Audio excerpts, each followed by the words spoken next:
Hey, it's Christina with the Sisyphean Journal. I've been reflecting a lot lately on the assassination of Charlie Kirk and people's responses to it. And the thing it brings to mind more than anything else is how I used to be confused that Jesus identified Satan as the father of lies, not the father of murder. I thought, isn't murder worse than lying? But if you look at how so many of these people are responding, they're jumping up and down in rejoicing in the murder of a man, and some of them are even rejoicing that he was murdered in front of his 3-year-old daughter, and are calling for his wife and kids to be killed next, and they're calling for more murder. And that's what lies have done to them. These are people who have come to believe, because they live in this little echo chamber, that Charlie was all the things they say he was.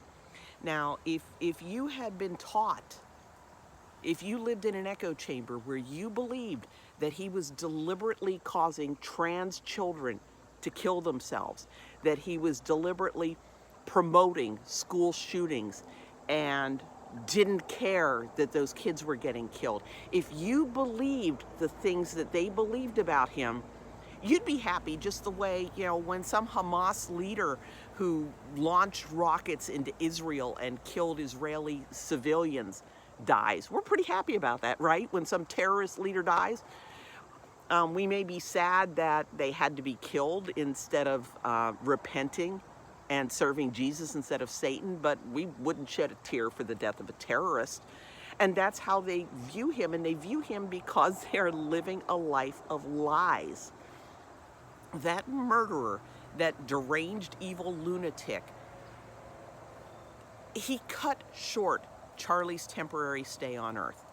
When you look at how long eternity is versus how long our stay on earth is, it's nothing. And that was cut short. Was that a horrible, evil thing to do? Yes. But that was not an eternal thing. They did not do any eternal damage to Charlie. But what they do all the time is eternal damage to themselves and each other. They are destroying their own souls. They are destroying the souls of everybody around them. And it's almost like they are multiple pregnancy fetuses sharing an amniotic sac that is just full of this amniotic fluid of lies.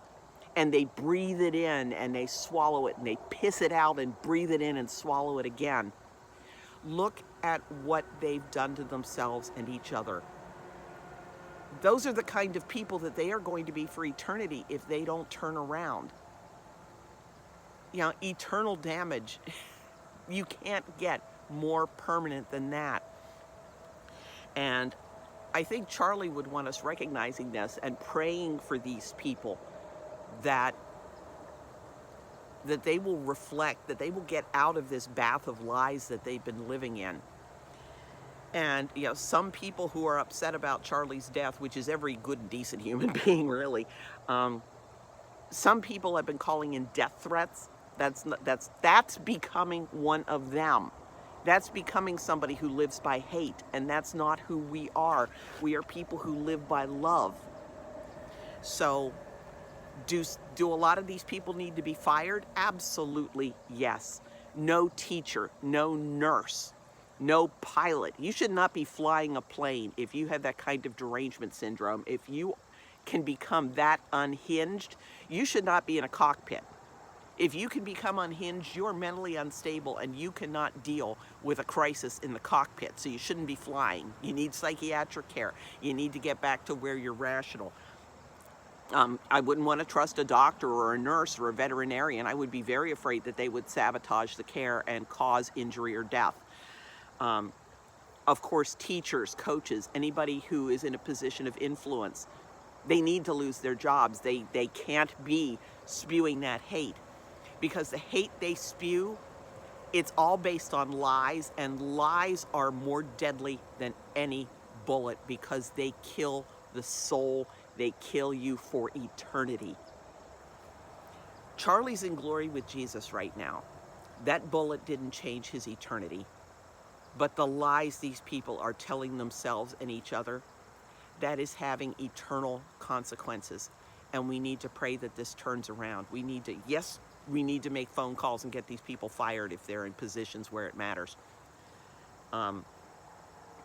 You know, I wouldn't say that some factory worker needs to be fired for being an asshole about this, because it's not going to make any difference when he's, you know, screwing widgets together, what hate he has in his soul. That's not going to influence what kind of widgets he screws together.